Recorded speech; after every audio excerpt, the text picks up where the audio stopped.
Field marshal Syed Asim Munir اور وزیر خارجہ اسحاق ڈار کی ترک صدر طیب اردوان سے ملاقات۔ طیب اردوان نے پرتپاک استقبال کرتے ہوئے دونوں مہمانوں کے ہاتھ میں ہاتھ ڈال کر اظہار یکجہتی کیا۔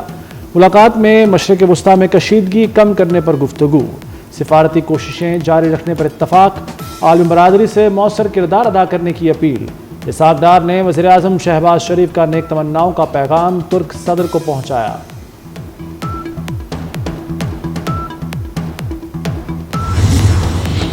ترک صدر طیب اردوان نے اسرائیلی وزیر اعظم نیتن یاہو کو ہٹلر قرار دے دیا۔ طیب اردوان کا اوائسی وزرائے خارجہ خصوصی اجلاس سے خطاب، کہا ہٹلر خطے کو تباہ کرنا چاہتا ہے۔ اسرائیل نے ایٹمی مذاکرات سبوتاژ کیے، اسرائیل خطے میں جنگ پھیلانا چاہتا ہے۔ مغربی دنیا اسرائیل کی حامی ہے، مسلمان متحد ہو کر اسرائیل کے خلاف آواز اٹھائیں، یقین ہے فتح ایران کا مقدر ہوگی۔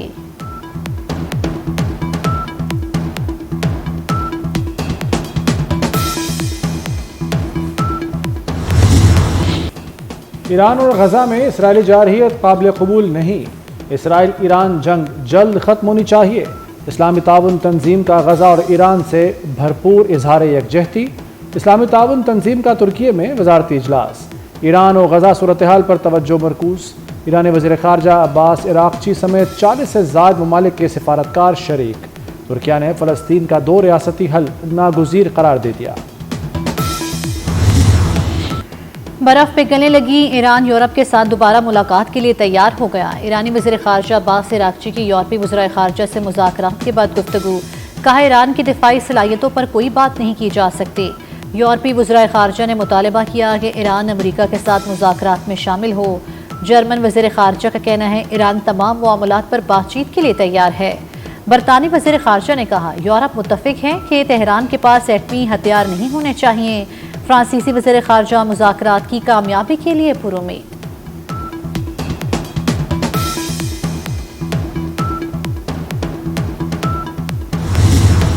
اسرائیل ایران کی ایٹمی صلاحیت ختم نہیں کر سکتا، ایران سے بات کریں گے، دیکھیں کیا ہوتا ہے۔ مذاکرات کے دوران سیز فائر کی حمایت کر سکتے ہیں۔ 2 ہفتوں میں ایران پر حملے کا فیصلہ ہوگا۔ ایران میں زمینی فوج اتارنا آخری حل ہوگا۔ امریکی صدر ڈونلڈ ٹرمپ کی نیو جرسی میں صحافیوں سے گفتگو، کہا امریکی اثاثوں پر حملہ ہوا تو حملہ آوروں کو دکھ ہوگا، یورپ جنگ نہیں رکوا سکتا۔ ایرانی سپریم لیڈر آیت اللہ خامنئی نے اپنے ممکنہ جانشینوں کا فیصلہ کر لیا۔ امریکی اخبار نیو یارک ٹائمز کا دعویٰ، اخبار کے مطابق سپریم لیڈر نے 3 علماء کے نام تجویز کیے ہیں۔ آیت اللہ خامنئی کے صاحبزادے مجتبیٰ خامنئی ممکنہ جانشینوں میں شامل نہیں۔ خامنئی 36 سال سے ایران کے رہبر اعلیٰ ہیں۔ ایرانی سپریم لیڈر صرف ایک قابل اعتماد مشیر کے ذریعے پیغامات دیتے ہیں۔ انہوں نے الیکٹرانک پیغام رسانی ترک کر دی ہے۔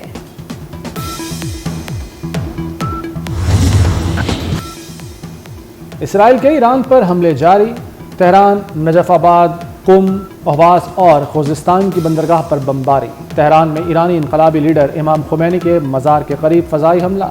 تہران میں ڈرون حملے میں ایرانی جوہری سائنسدان اہلیہ سمیت شہید ہو گئے۔ اسرائیل کا قدس فورس کے سربراہ کو بھی شہید کرنے کا دعویٰ۔ اسرائیلی حملوں میں شہید افراد کی تعداد 641 تک پہنچ گئی۔ اسرائیلی فوجی جنرل کا کہنا ہے کہ ایران کے ساتھ جنگ طویل ہو سکتی ہے۔ ایران نے آج پھر اسرائیل پر میزائل داغ دیے۔ تل ابیب میں دھماکے، عمارت میں آگ لگ گئی۔ اسرائیلی فوجی مرکز اور 2 ایئر بیس نشانہ بنے تھے۔ دفاعی صنعتیں، کمانڈ اینڈ کنٹرول مراکز نشانہ بنے۔ حیفا میں عمارتوں اور تجارتی مراکز کو نقصان ہوا۔ ایران کا دیمونا ری ایکٹر پر بھی میزائل حملہ۔ ایران کے حملوں میں ہلاک اسرائیلیوں کی تعداد 25 ہو گئی۔ پاسداران انقلاب نے اسرائیل کو پیغام دیا ہے کہ حملوں کا سلسلہ بڑھائیں گے۔ فرانسیسی صدر کا ایرانی ہم منصب مسعود پزشکیان سے ٹیلی فونک رابطہ۔ صدر میکرون نے کہا کہ جنگ سے نکلنے کا راستہ موجود ہے، ایران بات چیت میں تیزی لائے، ایران ایٹمی ہتھیار نہ بنانے کی ضمانت دے۔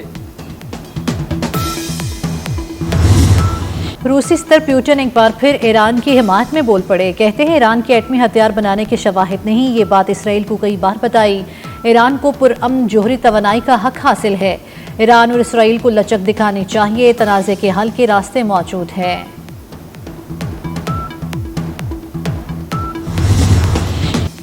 امریکہ نے ایران پر نئی پابندیاں لگا دیں، ایران کے 20 ادارے، 5 افراد اور 3 جہاز شامل۔ پابندیوں کے شکار افراد میں سے متعدد ایران کی پاسدارانہ انقلاب سے منسلک ہیں۔ ایران پر نئی پابندیاں امریکی محکمہ خزانہ کے دفتر برائے غیر ملکی اثاثہ جات کنٹرول نے عائد کی۔ پاکستان نے امریکی صدر ڈونلڈ ٹرمپ کے لیے نوبیل انعام کی سفارش کر دی۔ حکومت پاکستان کے مطابق ٹرمپ کی مداخلت سے پاک بھارت جنگ ٹلی۔ سفارش کا فیصلہ ٹرمپ کے کردار پر کیا۔ دنیا نے بھارت کی غیر قانونی جارحیت دیکھی۔ ڈونلڈ ٹرمپ نے بگڑے حالات پر قابو پایا۔ امریکی صدر کی پیشکش کی قدر کرتے ہیں۔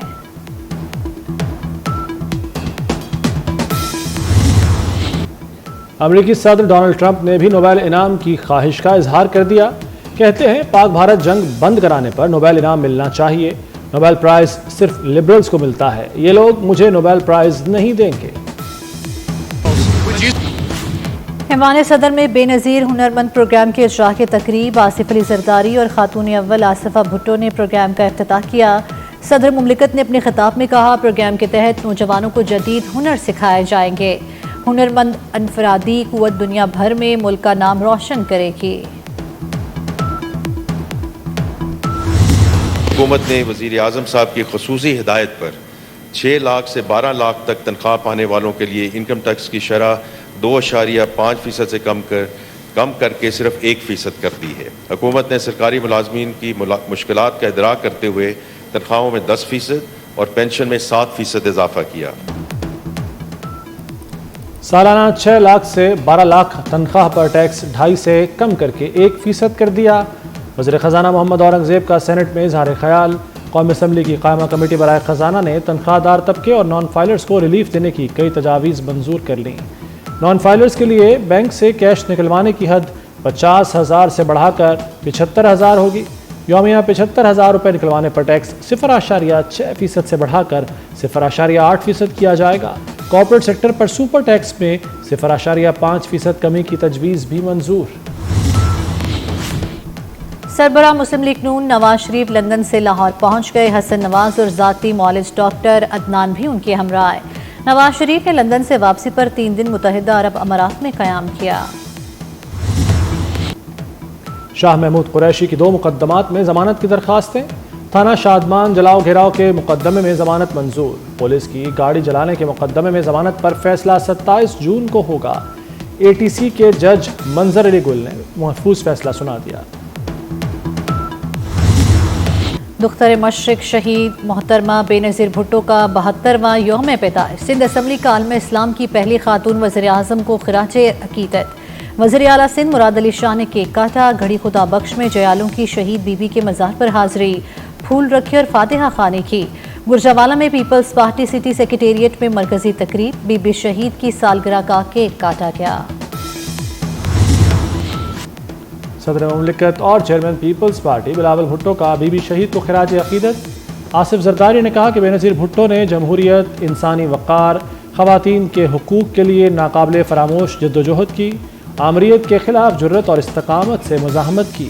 بلاول بھٹو نے کہا کہ شہید محترمہ بے نظیر بھٹو کا مشن ہماری ہر جدوجہد میں زندہ ہے۔ کم عمری میں شادی کے نئے قانون کے تحت پہلا مقدمہ درج۔ Lahore high court Bahawalpur bench نے اوٹ شریف کی 15 سالہ لڑکی سے شادی کیس پر فیصلہ سنا دیا۔ دولہا، نکاح خواہ اور گواہوں پر مقدمہ درج۔ عدالت کا لڑکی کو دارالامان بھجوانے کا حکم۔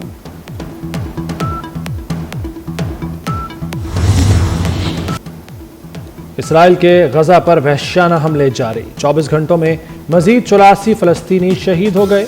خان یونس میں خوراک کے منتظر 16 افراد کو نشانہ بنایا گیا۔ غزہ میں شہادتیں 55,613 ہو گئیں۔ اقوام متحدہ نے غذائی قلت کے شکار فلسطینی بچوں کی تعداد بڑھنے کا خدشہ ظاہر کر دیا۔ اسرائیل کے غزہ اور ایران پر حملوں کے خلاف لندن میں بڑا مظاہرہ، لوگوں کی بڑی تعداد سڑکوں پر نکل آئی۔ اسرائیل مخالف نعرے لگائے، حکام سے مطالبہ کیا کہ وہ اسرائیل کی سپورٹ بند کرے، اسرائیل کو اسلحے کی فراہمی بھی روکی جائے۔